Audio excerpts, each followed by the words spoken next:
Chào cả nhà, cảm ơn cả nhà đã quay lại kênh với lại Hoa Hồng Ngô nha. Hôm nay là một ngày nắng đẹp thì vợ chồng Hòa là đi mua cà phê sáng uống, sáng ngày sớm đi mua cà phê ở Starbucks cho cả nhà.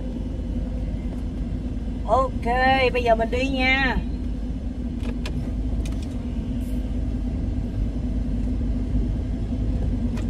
Starbucks đâu quên rồi. Ở Subway á.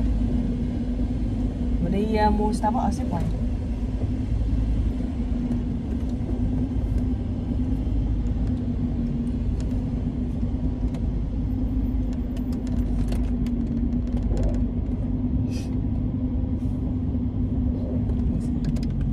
Xe làm sao nó đậu sao? Ủa mới đưa lên hả?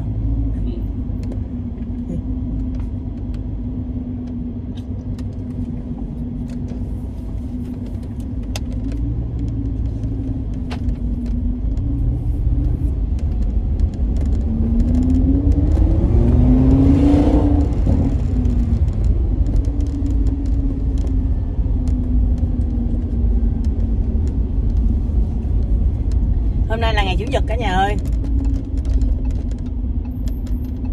Ở đây ngày Chủ nhật đó là người ta ở bên đây Chủ nhật đó là nó hơi vắng lắm, tại vì ngày nghỉ ngày ốp của tất cả mọi người á, nên là người ta mới nghỉ ngơi, nên cái đường xá cũng hơi vắng. Để mình quay đường xá cho cả nhà coi nha.